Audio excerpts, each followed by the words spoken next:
To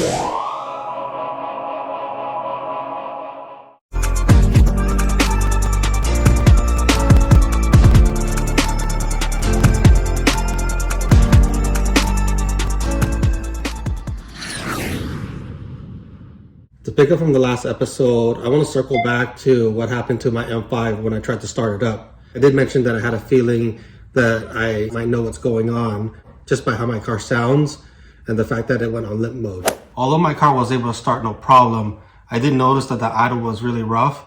Every time I tried to accelerate my car, there was really low in power. Based on the performance, I already knew that one or more of my cylinders were misfiring. My first guess was I have to replace either my spark plugs or my coil packs. And with this car, there's 10 cylinders. So even if I had maybe one or two coil packs that need replacement, I would end up buying all 10 so I could do all the work at one time. I just used a basic diagnostic tool, and right away it told me which cylinders were misfiring. And what I did notice that all of them were on one side of the engine. I have my hood open, and my M5 has the S85 motor, which is a V10 motor. So you have two banks. Cylinders 1 through 5 is on one side, and cylinders 6 through 10 is on the other side. What I ended up doing to troubleshoot the problem was, because all the cylinders that were misfiring were on one side, I ended up taking the ICM, or what is called the Ionic control module, from one side, and I switched it with the other one. That way I could see if the problem followed the ICM. Here's an example of an ICM module. So with my S85 motor, there's two ICM modules, one on each bank. So in front of cylinder 1 and cylinder 5, there's an ICM module.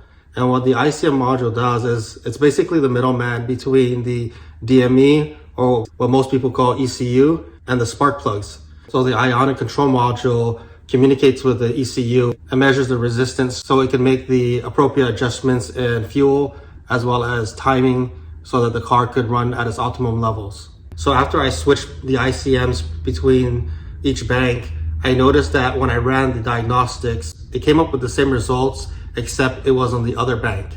So right away, I knew that it was the ICM that went bad.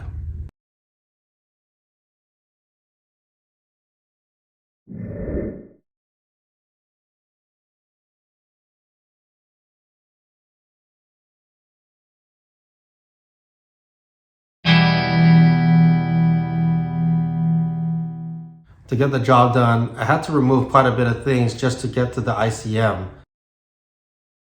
These plastic pieces is what covers the ICM, which is located in front of cylinder 1 and cylinder 6. I took out both intakes and disconnected the mass sensors. That way I have easier access to remove the covers for the ICMs. Here's how the ICM looks exposed on the driver's side. I did the exact same procedure on the passenger side. That way I could switch both and then fire up the car and test out if the ICM is a problem. Here's a closer look at the ICM. There's just one latch to connect and disconnect it, so it was pretty easy to take it out. These are the ICMs side by side. The good thing about these is that they're the exact same thing, so I could interchange them.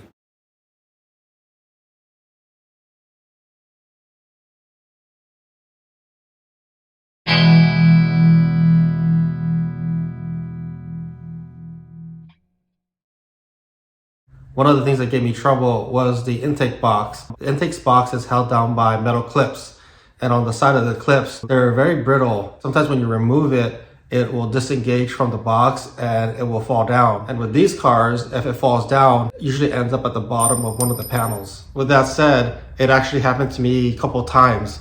So instead of pulling out the front bumper and all the panels, I ended up bringing out one of the tools that I haven't used in more than 2 years. And the tool I'm talking about is my endoscopic camera. It took me a little while to find out where the clip was, but you can see from the monitor, the reflection helped me easily identify it. Luckily, it was within reach, so I didn't have to take out any panels to get to it. The passenger side clip that got lost was a different story. It went so far down that I had trouble identifying it with my camera. The clip ended up falling all the way down to the under panel, so I had to jack up my car, remove my wheels, and unclip some of the fender liners so I could reach in and pull out the clip. My car's finally put back together. Now I can test it to make sure that it's back to its normal running condition.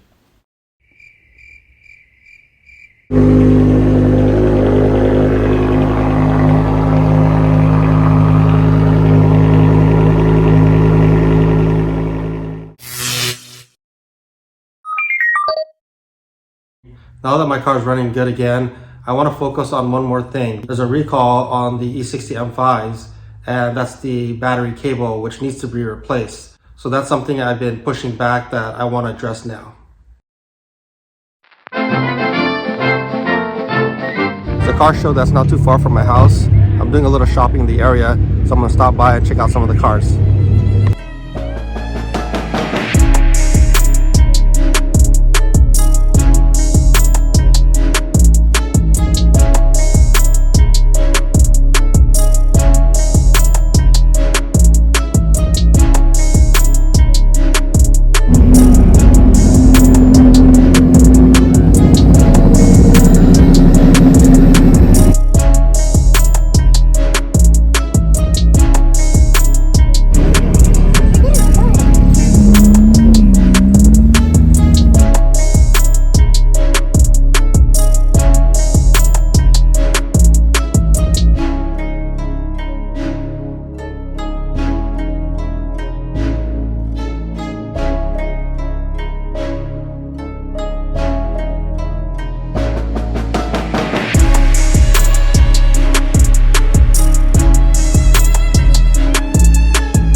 One of the cars that really stood out to me was the E30 wagon. It's the first time I've ever seen one, and I didn't know they existed.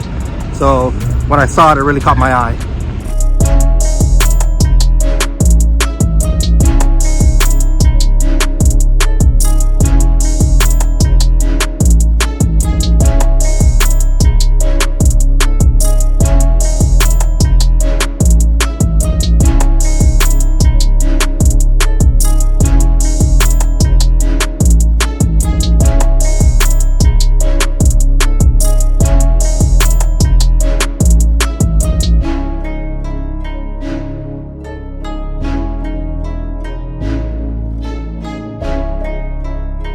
I'm on my way out now.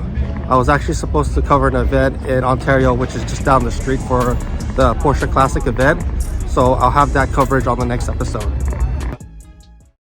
Now that I got my M5 up and running, I got a few things to look forward to, which includes the Porsche Classic event that I mentioned earlier. And then I'm also going on vacation. So if I see any cars that are interesting, I'll go ahead and share that on one of my next episodes. So that's going to do it for this episode. Thanks for joining, and we'll see you on the next one.